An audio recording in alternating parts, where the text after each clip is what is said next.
They thought I was just the quiet librarian who'd fade away gracefully. My own daughter called my replacement inspiring while I collected the pieces of my shattered life. But some women don't just disappear. We dig deeper, fight smarter, and when we're done, the truth becomes a weapon more powerful than they ever imagined. Subscribe and comment where you're watching from. This is a story of transformation you won't forget. The paper trembled in my hands as David's lawyer slid the divorce settlement across the mahogany table. 20 years of marriage reduced to legal terminology and asset division. But it wasn't the financial devastation that made my chest tighten. It was watching my husband of 2 decades hold hands with Rebecca Stone like teenagers in love. Margaret gets the Toyota and her retirement fund, the lawyer droned. David retains the house as it's in his name. I stared at the woman who'd stolen my life. Rebecca sat perfectly poised in her cream blazer, her highlighted hair catching the afternoon light streaming through the law office windows. At 52, she looked like she'd stepped out of a lifestyle magazine, everything I'd apparently failed to be. "I think this is fair for everyone," Rebecca said, her voice honey-sweet, with just enough concern to sound caring. "Margaret, I hope you know there's no hard feelings. David and I we found something special." My daughter Sarah squeezed Rebecca's hand. "Mom, Rebecca's been so supportive through all this. She even suggested Dad give you extra time to find an apartment." The words hit like physical blows. My own daughter, 28 years old and completely taken in by this woman's performance. I watched Sarah gaze at Rebecca with the admiration she'd once reserved for me. "That's very generous," I managed, my voice barely above a whisper. David cleared his throat. "Margaret, you know I never wanted things to end this way, but Rebecca makes me feel alive again, like the man I used to be, alive again, as if our 20 years together had been some kind of death sentence." I signed where they told me to sign, each signature feeling like I was erasing myself from existence. Walking to my car, I heard Rebecca's laugh echoing from the building behind me. The sound was musical, confident, everything mine wasn't anymore. I sat in the driver's seat of the Toyota that was apparently now my most valuable possession, and watched through the window as my replacement family hugged goodbye. Rebecca caught my eye through the glass and smiled. Not malicious, that would have been easier to handle. It was pitying, the smile of a woman who'd won everything while I'd lost it all. My phone buzzed. Sarah had posted on Instagram, "Grateful for the strong women in my life who teach me about resilience and grace. Some people just inspire you to be better. Blessed on your new beginnings." The photo showed Sarah and Rebecca at lunch, laughing together. No mention of me, no acknowledgement that I existed. I drove to my new 1-bedroom apartment, the only place I could afford with my part-time library pension. The boxes of my old life sat stacked in corners, everything important enough to keep, but not valuable enough to fight for. I poured a glass of wine and sat on my second-hand couch, staring at my reflection in the dark window. 57 years old, invisible, forgotten by my own daughter. But as I scrolled through Rebecca's Facebook profile, all those perfect posts about business success and life wisdom, something nagged at me. Her bio said she'd been a healthcare administrator in Portland during the 90s, but I remembered her mentioning Phoenix last week. Such a small thing, probably nothing. I set down my phone and closed my eyes, but sleep wouldn't come. Something about Rebecca's perfect smile felt like a performance, and after 20 years as a research librarian, I knew the difference between authentic information and carefully constructed narratives. The woman who'd destroyed my marriage might not be exactly who she claimed to be. 3 months into my new life, I'd become a ghost in my own family. I stood outside the restaurant window, watching David and Rebecca celebrate Sarah's promotion with champagne and laughter. Through the glass, I could see my daughter animatedly telling some story, while Rebecca listened with rapt attention, the way I used to listen. My phone stayed silent, no invitation, no thought that I might want to celebrate my only child's success. I walked away before they could spot me lurking like a stalker. The tiny apartment felt smaller each day. I'd taken a part-time job at Powell's Books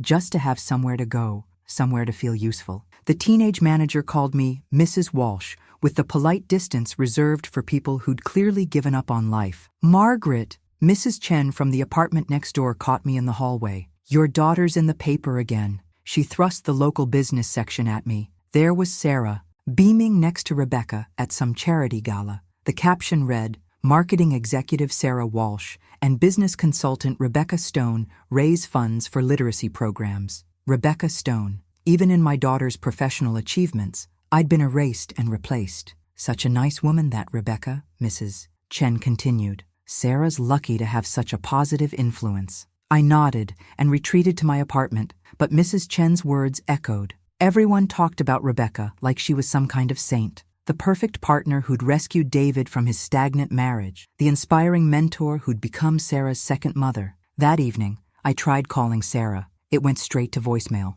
Hi, honey. Just wanted to congratulate you on the promotion. Maybe we could grab coffee this week. I kept my voice light, casual. I love you. She texted back 3 hours later. Thanks. This week is crazy. Rebecca's helping me plan a networking event. Maybe next month? Next month. Always next month. I opened my laptop, an ancient thing that took forever to boot up. Rebecca's social media profiles glowed on the screen. Perfect photos of her and David at wine tastings, professional headshots with motivational quotes about success and authenticity, pictures of her mentoring Sarah at various events. But I noticed something odd. Rebecca had hundreds of followers, but very few tagged photos with other people. For someone who claimed to run a successful consulting business, she had remarkably few professional connections posting about her work. I clicked through her photos more carefully. The business events looked generic. Stock photos of conference rooms and handshake images that could have been downloaded from anywhere. Her client testimonials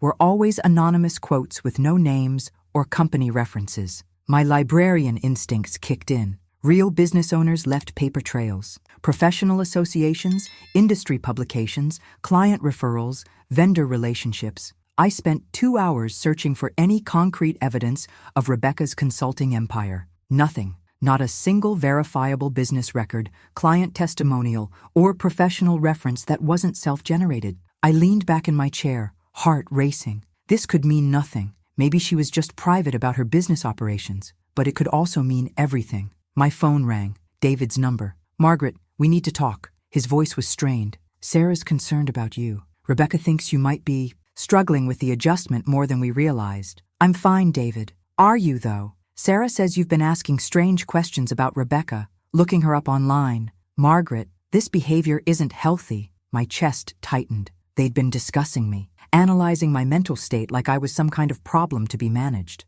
I just want to understand who's become so important to my family. She's important because she makes us happy. Can't you just accept that and move on? The line went quiet. Move on. Disappear. Stop being an inconvenience to their perfect new life. I have to go, I whispered. But I didn't hang up, didn't. I stayed on the line, listening to David breathe on the other end, waiting for him to say something, anything, that acknowledged what we'd had together meant something. Instead, I heard Rebecca's voice in the background. Is she okay? Should we be worried about her? They were worried about me, the broken ex-wife who couldn't accept reality. What they didn't know was that broken women often see things clearly for the first time. The manila envelope arrived on a Tuesday morning, unmarked, except for my name scrawled in unfamiliar handwriting. Inside, I found a single printout of a newspaper article from the Phoenix Business Journal, dated March 2003. Local real estate developer faces bankruptcy after investment scam,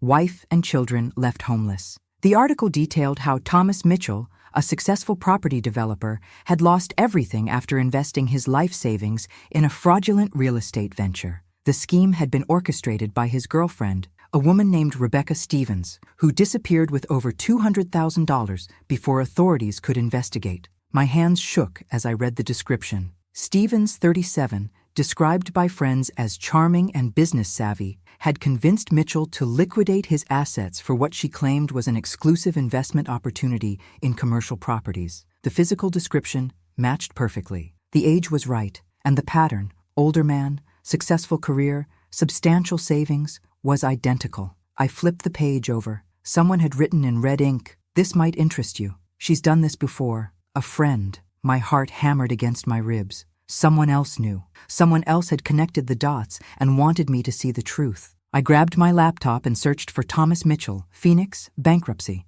The story was worse than the article indicated. Mitchell hadn't just lost his money. His wife had divorced him. His children had been forced to switch schools, and he'd eventually had to declare personal bankruptcy. The family had been destroyed. But there was more. I found a follow-up article from 2005 mentioning that Rebecca Stevens had never been located by authorities and that several other men had come forward with similar stories of financial manipulation. Rebecca Stone was Rebecca Stevens, a serial predator who targeted middle-aged men with something to lose. My phone rang, Sarah's number. "Mom, Dad said you seemed upset yesterday. Are you eating enough? Sleeping?" "I'm fine, sweetie. Just adjusting." Rebecca suggested maybe you should talk to someone, a counselor. She knows this great therapist who specializes in helping people through major life transitions, Rebecca suggested. My replacement was now prescribing mental health treatment for me. "Sarah, what do you know about Rebecca's business? Her background?" Silence. Then, "Mom, please don't start this again." "Start what?" "Looking for problems with Rebecca. Dad's happy. I'm happy. Why can't you just be happy for us?" "Because your perfect Rebecca is a criminal." I wanted to scream. "Because everything about her is a lie designed to steal your father's retirement fund and disappear, leaving you all destroyed." Instead, I said, "You're right. I'm sorry." But I wasn't sorry. I was furious. And for the first time in months, I felt something besides grief and self-pity. I felt purpose. After Sarah hung up, I spread the Phoenix article across my kitchen table and stared at it. Someone had taken the risk to send this to me anonymously. Someone wanted Rebecca exposed but couldn't do it themselves. I wasn't just a discarded wife anymore. I was possibly the only person positioned to stop a predator from destroying another family, my own family. The question was, how do you catch someone who's spent decades perfecting the art of deception? I opened a new document on my laptop and titled it Rebecca Stone Investigation. Then I started typing everything I could remember about her stories, her timeline, her claims about her past. By midnight, I had 3 pages of inconsistencies and questions. Rebecca had made dozens of small statements about her history that didn't align with each other or with public records. She was good at what she did, but she'd made one crucial mistake. She'd underestimated the quiet librarian she'd replaced. Research was my specialty, truth was my weapon, and I was just getting started. The Starbucks on 5th Street buzzed with morning commuters, the perfect cover for what felt like a spy novel meeting. I clutched my latte with sweaty palms, scanning faces until a woman in her 60s approached my corner table. Margaret? She had the weary eyes of someone who'd survived something terrible. "I'm Linda Mitchell, Tom's ex-wife." Linda Mitchell, the woman whose family Rebecca had destroyed in Phoenix 15 years ago. "Thank you for reaching out," I whispered. I wasn't sure if my email would. "I've been tracking her for years." Linda's voice was steady, but hard.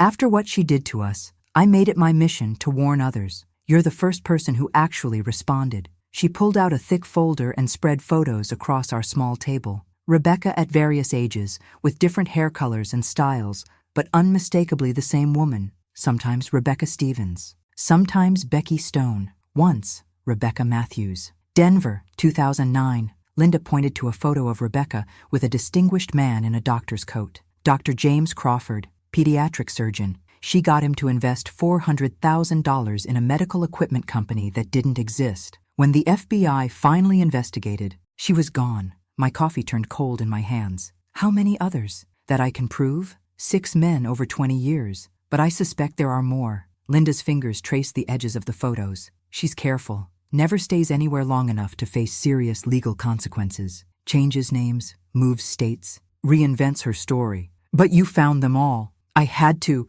After Tom died, Linda's voice caught. He never recovered financially or emotionally. Heart attack at 58. I needed to know his death meant something. The weight of that statement settled between us. Rebecca didn't just steal money. She destroyed lives completely. "What's her pattern with the families?" I asked. Linda opened a notebook filled with meticulous handwriting. First, she isolates the man from his support system, creates drama with his wife, makes him feel like she's the only one who truly understands him. Then, she befriends the children, becomes the cool stepmom figure they never had. Finally, she manipulates the finances gradually. Small investments, joint accounts, trust exercises. Every word described exactly what was happening to David and Sarah. How long does it usually take? 18 to 24 months from first contact to disappearance. She's patient, professional. Linda leaned forward. "How long has she been with your ex-husband?" 14 months. "Then you probably have less than 6 months before she makes her final move." My breath caught.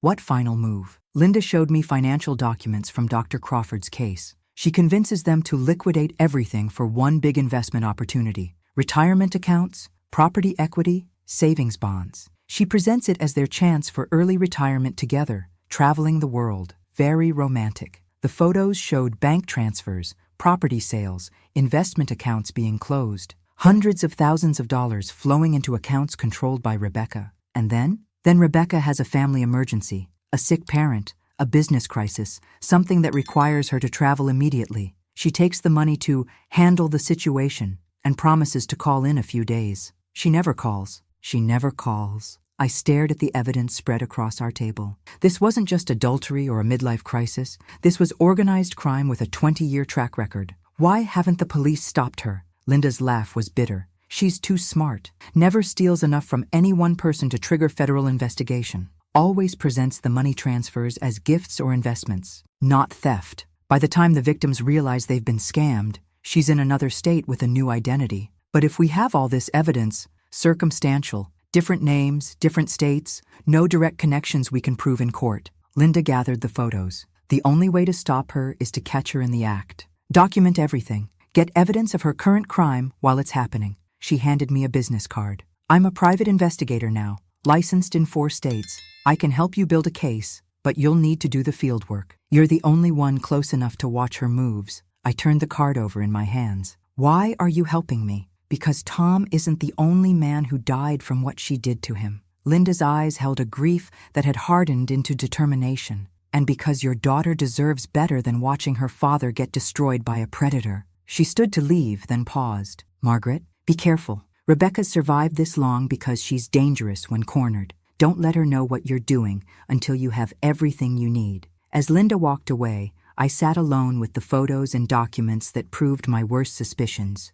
Rebecca wasn't just a homewrecker. She was a professional destroyer of families, and she had less than 6 months left to finish destroying mine. The quiet librarian was about to become a hunter. The hardware store clerk looked at me suspiciously as I purchased the small recording device, extra batteries, and a dozen micro SD cards. Planning to catch some birds? He asked, eyeing my supposedly innocent nature observation setup. Something like that, I smiled, paying in cash. Back in my apartment, I spread Linda's investigation materials across my kitchen table like a war room. Phone records, bank statements, property transfers, 20 years of Rebecca's predatory pattern laid out in devastating detail. I had 2 weeks to build an airtight case before she likely made her next major financial move against David. My phone buzzed. Sarah. Dad's taking Rebecca to Phoenix this weekend to look at investment properties. She found this amazing opportunity. My blood turned to ice. Phoenix, where Rebecca had started her career destroying families. The coincidence was too perfect, too calculated. I called Linda immediately. She's accelerating the timeline. Linda's voice was grim. Phoenix isn't about investments. It's about testing how much control she has over David's decision-making. If he'll travel across the country based on her recommendation, he'll do anything. What do I do? Follow them. Document everything. And Margaret? Linda paused. Bring the recording equipment. This trip is where she'll show her true self. I'd never followed anyone in my life, but I'd also never watched a serial predator systematically destroy my family.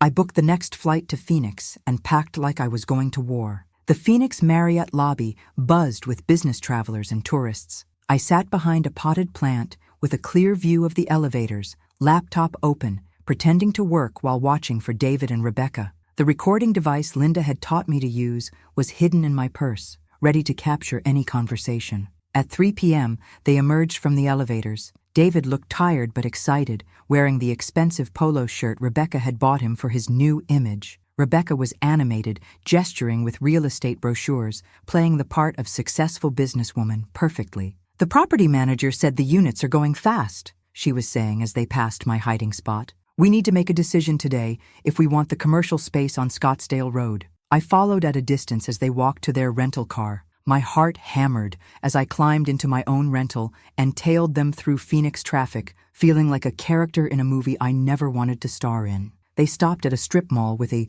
"for lease" sign in the window. Rebecca pointed enthusiastically at the empty storefront while David nodded, clearly trusting her expertise completely. I parked across the street and watched through binoculars as Rebecca made phone calls, took photos, and played the role of serious investor. But something was wrong with the performance. The property manager who met them was a young man in a wrinkled shirt who kept checking his phone nervously. He handed Rebecca keys like he was doing her a personal favor, not conducting professional business. I managed to get close enough to hear fragments of their conversation. The owner's motivated to sell quickly. Rebecca was saying. Cash offers get priority, and we'd need to transfer funds by Friday to secure the deal. David was nodding, pulling out his phone to check bank balances. That evening, I sat in the hotel bar where I could see their table. Rebecca had ordered expensive wine and was leaning close to David, her hand on his arm, her voice low and intimate. "This is exactly what we've been waiting for," she murmured. "A chance to build something together. Our own empire." David was glowing under her attention. "The retirement fund transfer should clear by Thursday. It's everything I have, but we're partners now," Rebecca interrupted. "What's yours is mine. What's mine is yours. That's how real love works." I felt sick. She was doing exactly what Linda had predicted, pushing for the final liquidation of David's assets under the romantic pretense of building their future together. My phone buzzed with a text from Sarah. "Dad's so excited about this Phoenix investment." Rebecca really knows business. They might move there permanently. Rebecca's exit strategy was becoming clear. Convince David to liquidate everything, move to Phoenix where she had established connections, then vanish with his money while he was busy setting up their new life. I spent the night researching the property they'd visited. The strip mall owner had no idea who Rebecca Stone was. The property manager was a college kid who'd posted on Craigslist about needing quick cash for odd jobs. Rebecca had staged the entire thing. The investment opportunity was completely fabricated, but David didn't know that. He was about to wire his entire retirement savings to a woman who planned to disappear with it within weeks. I had exactly 4 days to stop her without losing my daughter forever in the process. The quiet librarian was about to become a warrior. I stood in my apartment bathroom mirror, barely recognizing the woman staring back. For the first time in months, my shoulders were straight, my jaw set with purpose. I'd scheduled a hair appointment, bought clothes that fit my body instead of hiding it, and there was something new in my eyes, a dangerous clarity. The research had consumed me for 2 weeks. Rebecca's fabricated Phoenix investment was just the beginning. I'd tracked down 3 more of her previous identities, found bank records showing her pattern of financial manipulation, and discovered something that made my blood boil. She was already setting up her next identity in Florida. Rebecca Stone would disappear. Rebecca Martinez was already being born. My phone rang. David's number. "Margaret, we need to talk. In person." His voice had an edge I recognized from our marriage's worst fights. Rebecca had been whispering poison in his ear again. "What about?" "Meet me at Riverside Park. 1 hour. And Margaret, don't bring any of your research materials." He knew. Somehow Rebecca had figured out I was investigating her. I arrived at the park early, positioning myself on a bench with clear sight lines and my recording device hidden in my jacket pocket. When David approached, his face was a mixture of anger and something that looked almost like fear. "Rebecca thinks you're having some kind of breakdown," he said, sitting down but keeping distance between us. "Following us to Phoenix? Margaret, that's stalker behavior.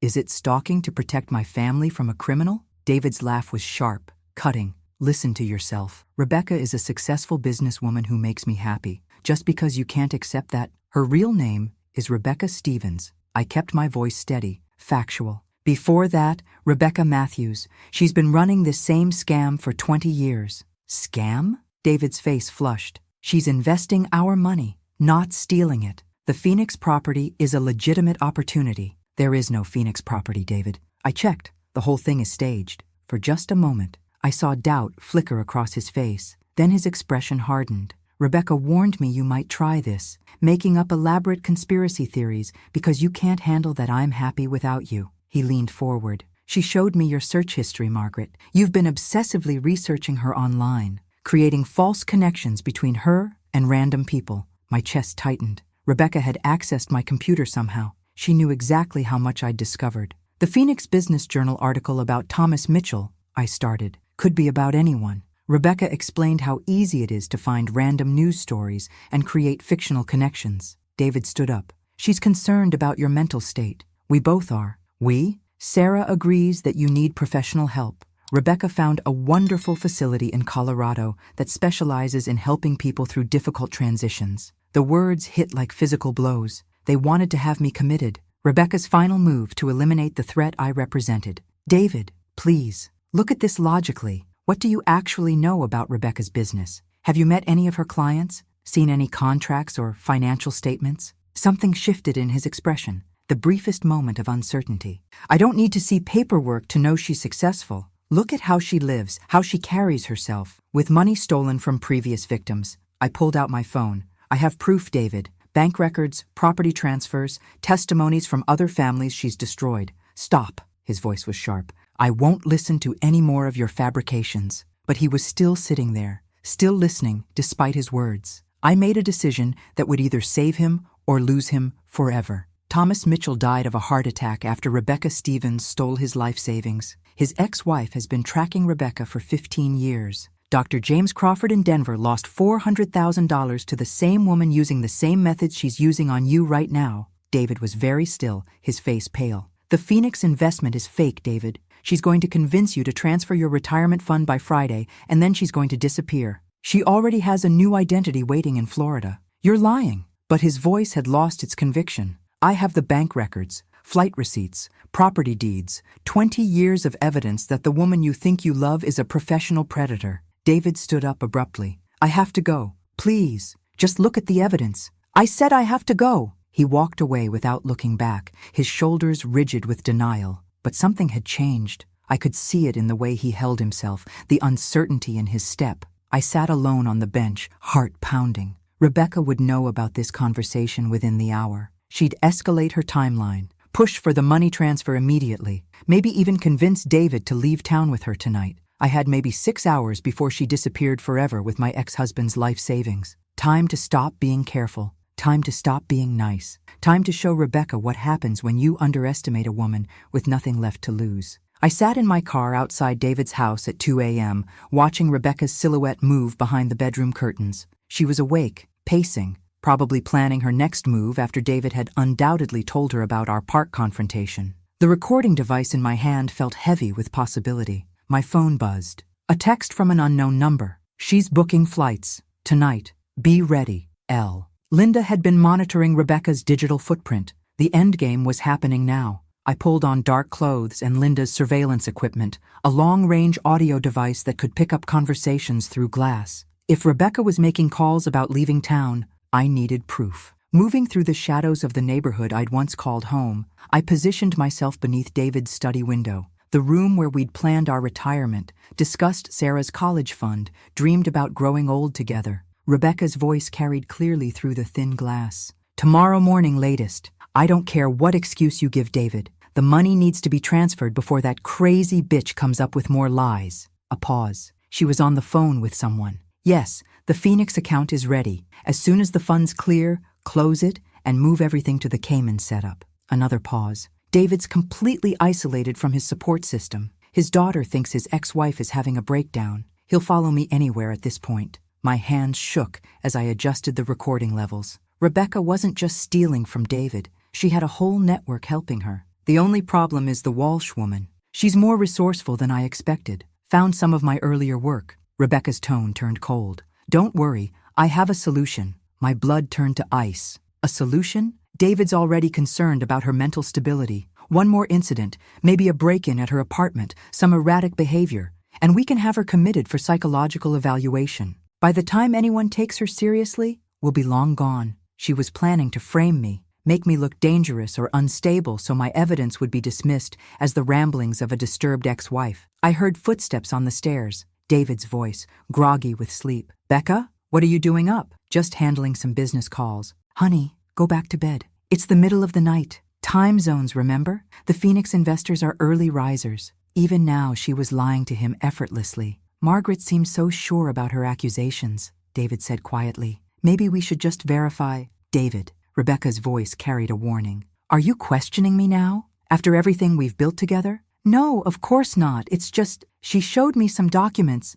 Documents can be faked. Photos can be manipulated. Margaret is clearly obsessed with destroying our happiness. I heard David sigh through the glass. You're right. I'm sorry. The transfer needs to happen tomorrow, sweetheart. The Phoenix opportunity won't wait, and I'd hate for us to lose our future because your ex-wife planted doubts in your mind. Tomorrow, less than 8 hours. I crept back to my car, mind racing. Rebecca was planning to have me committed, steal David's life savings, and disappear before anyone could stop her. She'd done this before, perfected the timing, anticipated every obstacle, except she'd made one crucial mistake. She'd underestimated what a desperate woman could do in 8 hours. I drove straight to Linda's hotel room and pounded on the door until she answered. Bleary-eyed but alert. She's moving the money tomorrow morning, I said, pushing past her into the room, and she's planning to have me institutionalized to discredit my evidence. Linda was fully awake now. How long do we have? 8 hours before the bank opens.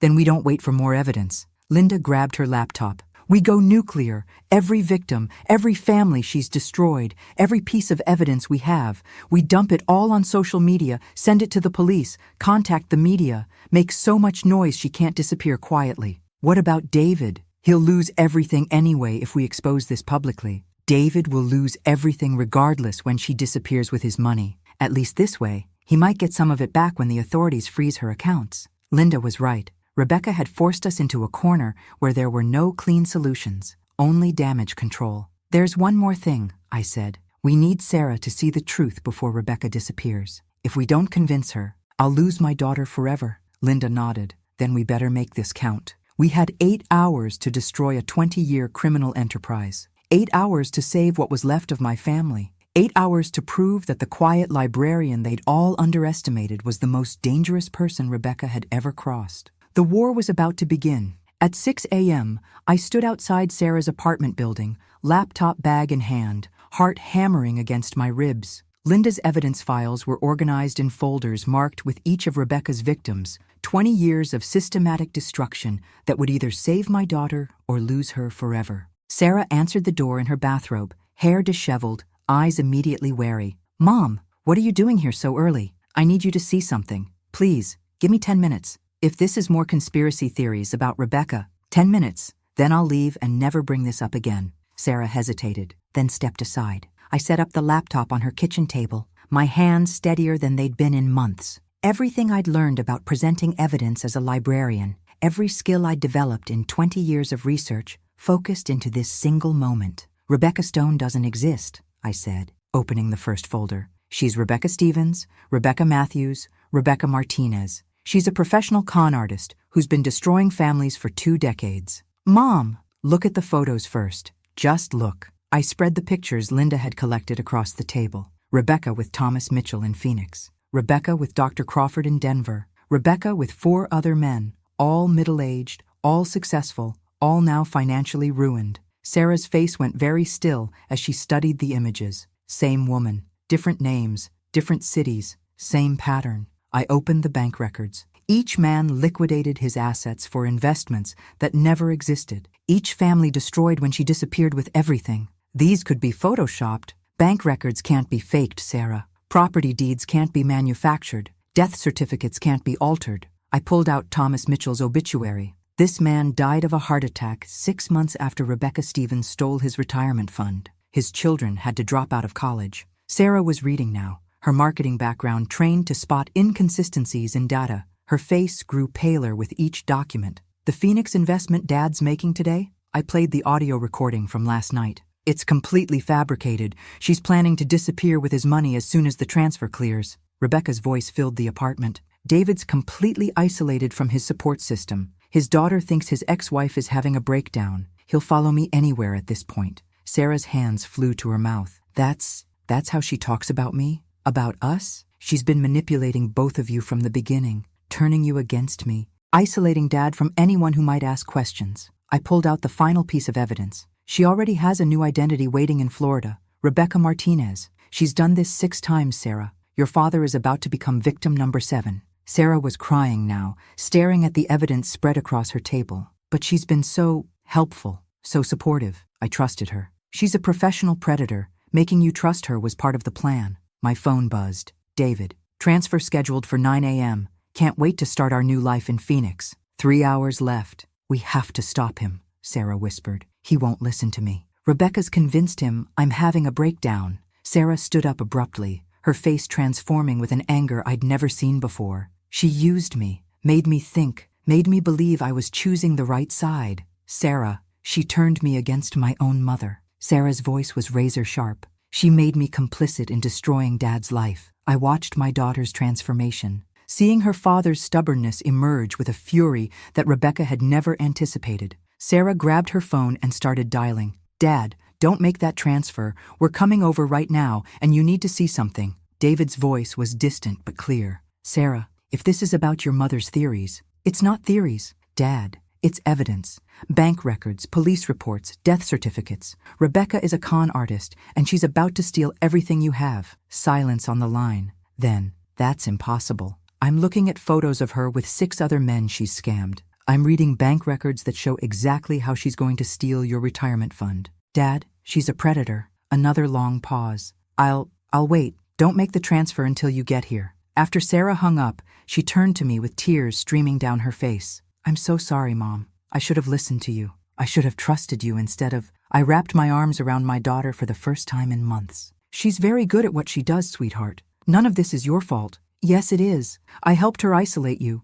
I made Dad think you were unstable. Sarah pulled back, wiping her eyes. But I'm going to help you stop her. We had 2 hours to get to David's house before Rebecca realized her carefully constructed world was collapsing. 2 hours before the woman who'd underestimated us discovered that some families fight back. David's hands trembled as he stared at the evidence spread across his dining room table, the same dining room where Rebecca had convinced him to plan their golden years in Phoenix, the same table where she'd held Sarah's hands and promised to be the supportive stepmother I'd failed to be. This can't be real, he whispered, holding Thomas Mitchell's death certificate. Rebecca would never... Dad, look at the bank records, Sarah said, her voice steady despite the tears still wet on her cheeks. Same pattern with every victim. Small investments first, then gradual trust building, then liquidation of all assets for one final opportunity. I watched my ex-husband's face as 20 months of manipulation unraveled before his eyes. The realization wasn't just about money. It was about how completely he'd been deceived, how thoroughly Rebecca had controlled his emotions and decisions. Where is she now? I asked. David checked his phone. She went to finalize the Phoenix transfer paperwork. She's supposed to be back by noon with the contracts. There are no contracts, Dad, Sarah said gently. There's no Phoenix investment. She's probably at the bank right now, setting up to disappear with your money. My phone buzzed. Linda. Rebecca just accessed the transfer account. Moving fast. You have maybe an hour. We need to call the police, Sarah said. And tell them what? David's voice was hollow. That my girlfriend convinced me to invest in property? That's not illegal, even if the property doesn't exist. He was right. Rebecca had crafted her scam carefully. Everything looked like willing financial decisions by a competent adult. The law couldn't help us until after she disappeared with the money. But we can stop the transfer, I said. David, you still have control of the accounts. David was already on his phone, calling the bank. Yes, I need to cancel a wire transfer scheduled for today. David Walsh. No, I've changed my mind about the investment. We waited in tense silence as he navigated the bank's security protocols. It's done, he said finally. Transfer canceled. All accounts frozen pending security review. I felt my shoulders relax for the first time in hours. Rebecca's plan had been stopped, but she didn't know it yet. What happens when she comes back? Sarah asked. Before anyone could answer, we heard Rebecca's key in the front door. Her voice carried from the foyer, bright and confident. David, I have the most incredible news about our Phoenix property. David. Sarah and I exchanged glances. This was it. The moment Rebecca would discover her carefully orchestrated scam had failed. Rebecca appeared in the doorway, arms full of official-looking documents, her smile radiant. The seller agreed to our terms. We can close next week and... Her voice died as she saw me sitting at the table. Her eyes swept over the evidence Linda and I had compiled,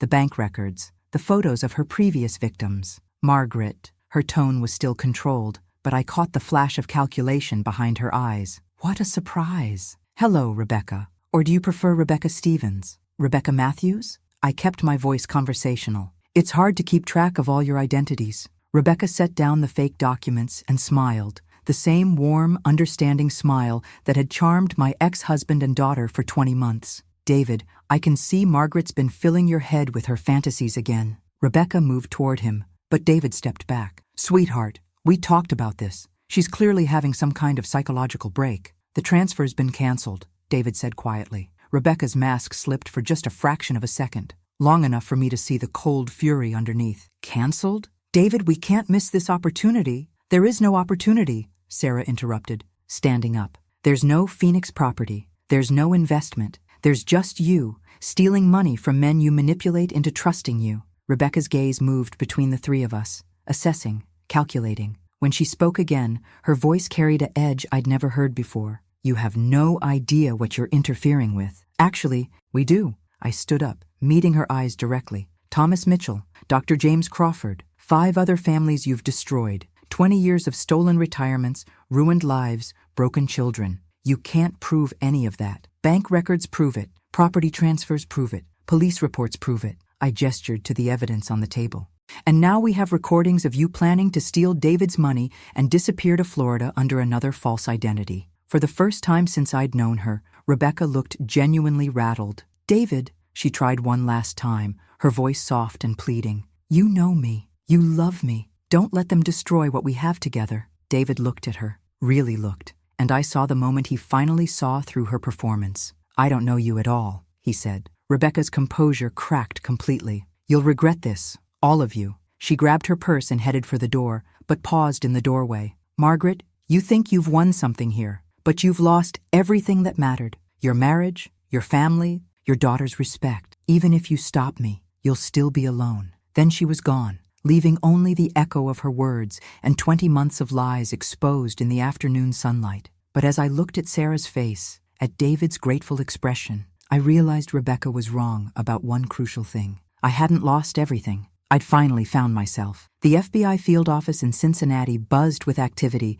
as Agent Rodriguez spread Rebecca's files across the conference table. Linda sat beside me, her 15-year investigation finally validated by federal authorities who'd been tracking similar patterns across multiple states. 6 confirmed identities, 14 victims, approximately $2.8 million in documented theft, Agent Rodriguez said. Ms. Walsh, your evidence was the missing link we needed to build a federal case. 3 weeks had passed since Rebecca's disappearance from David's house. She tried to flee to Miami, but airport security had flagged her fake Rebecca Martinez passport. Linda had tipped off authorities to that identity days earlier. Where is she now? I asked. Federal detention pending trial. No bail. She's a proven flight risk with resources hidden in offshore accounts. Agent Rodriguez closed the file. Thanks to your investigation, we've been able to freeze those accounts and begin restitution processes for previous victims. My phone buzzed with news alerts. The story had exploded across social media once the FBI announced the arrest. Serial romance scammer caught by victim's ex-wife dominated headlines. My quiet investigation had become a national story about financial predators targeting middle-aged divorcees. There's something else, Agent Rodriguez said. Rebecca's been talking, trying to negotiate a plea deal. She claims there are others, a network of people who help identify targets, create false identities, launder money. This could be bigger than we initially thought. I felt a mixture of satisfaction and exhaustion. Justice was coming, but the scope of Rebecca's crimes was larger than any of us had imagined. After the FBI meeting, Linda and I sat in a coffee shop near the federal building. She looked different, lighter somehow, as if a weight she'd carried for 15 years had finally been lifted. Thomas would be proud, she said quietly. His death led to stopping her before she could destroy more families. What will you do now? Linda smiled, the first genuine smile I'd seen from her. I'm thinking about retirement. Real retirement, not the obsessive hunt I've been living. She paused. What about you? I looked out the window at Cincinnati's downtown, the city where my old life had ended, and something new had begun. Sarah wants to start a consulting firm together. Financial safety for people over 50. Identity verification for online dating. Fraud prevention. I laughed softly. Turns out being married to a man who left me for a criminal gave me some marketable expertise. My phone rang. David's number. Margaret, I'm at Sarah's apartment. Could you come over? There's something we need to discuss. An hour later, I sat across from David and Sarah in the same apartment where I'd first shown my daughter the truth about Rebecca. David looked older, worn down by months of manipulation and the public embarrassment of being so thoroughly deceived. I owe you an apology that I can never fully express, he said. You tried to warn me, and I let Rebecca convince me you were unstable. I abandoned you when you needed support most. David, let me finish. I've been thinking about this for weeks. What Rebecca did to me was criminal, but what I did to you was worse. I threw away 20 years of marriage for someone who didn't exist. Sarah reached across the table and took my hand. We both abandoned you, Mom. We chose someone who was lying to us over someone who'd never lied to us once. I felt tears threatening, but they weren't tears of sadness anymore. Rebecca was very good at what she did, I said. She isolated me because she knew I was the biggest threat to her plans. Making you both distrust me was strategic. But you didn't give up, David said. Even when we made you feel crazy, even when you had no support, you kept fighting for the truth. I fought because I love both of you. Even when I felt invisible, even when I thought I'd lost you both forever. Sarah squeezed my hand. You're not invisible, Mom. You're the strongest person I know. We sat in comfortable silence for a moment, 20 months of damage slowly beginning to heal. The consulting firm, David said finally. I'd like to invest in it, if you'll let me. David, you lost so much money. I lost money I can rebuild. I almost lost the most important relationships in my life. That would have been irreplaceable. I looked at my ex-husband and daughter, both of them looking at me with respect I'd forgotten I deserved. Partners? Sarah asked. Partners, I agreed. That evening I walked through Riverside Park where David had confronted me weeks earlier. The same benches, the same paths, but everything felt different. My phone showed dozens of interview requests, book deal inquiries, women sharing their own stories of financial predators. The quiet librarian who'd been discarded and forgotten had become someone whose voice people wanted to hear. Rebecca had been wrong about so many things, but she'd been most wrong about this. She thought destroying my old life would leave me with nothing. Instead, it had given me everything I never knew I could become. 2 years later, I stood at the podium of the Cincinnati Convention Center, looking out at an audience of 800 people who'd come to hear my presentation on financial fraud prevention. The woman who'd once been too invisible to matter was now a nationally recognized expert on romance scams and family financial security. The most dangerous predators, I told the audience, are the ones who make you feel special, who convince you that protecting yourself means you don't trust them, who isolate you from people who might ask difficult questions. In the front row, Sarah sat with our business partner Linda, taking notes on the audience's response. Walsh Mitchell Financial Security had grown from a small consulting firm to a nationwide network of fraud prevention specialists. We'd helped over 3,000 families identify and stop financial predators, recovering more than $12 million in stolen assets. The woman who destroyed my marriage taught me something valuable, I continued. She succeeded for 20 years because she understood that people want to believe in love, in second chances, in beautiful new beginnings. She weaponized hope. After my presentation, a line of people waited to share their own stories. Divorced women who'd been targeted by romance scammers, adult children worried about their parents' online relationships, financial advisors seeking training to protect vulnerable clients.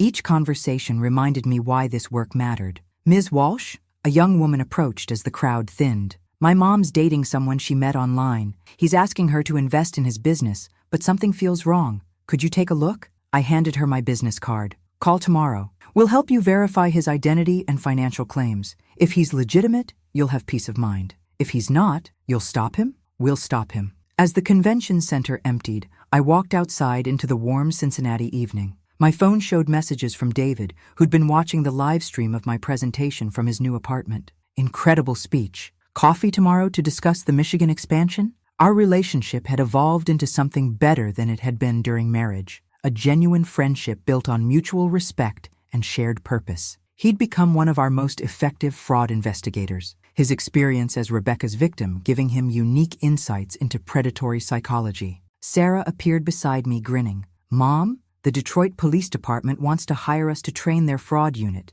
and PBS wants to do a documentary about your investigation. Our investigation, I corrected. We're partners, remember? Right. Our investigation that started with you refusing to disappear quietly when everyone expected you to. I smiled, remembering the broken woman who'd signed divorce papers in a lawyer's office 26 months ago. She'd felt invisible, discarded, forgotten by the people who should have valued her most. What she hadn't realized was that invisibility could be a superpower. My phone buzzed with a news alert. Rebecca Stone, sentenced to 12 years federal prison. I read the article quickly. The prosecution had built an airtight case using the evidence I'd compiled, and Rebecca's network of accomplices was still being dismantled across multiple states. Justice wasn't always swift, but it could be thorough. Any regrets? Sarah asked, watching me read about Rebecca's sentencing. I considered the question. Did I regret the 20 years of marriage that ended in betrayal? The months of isolation and self-doubt? The painful discovery that the people I loved most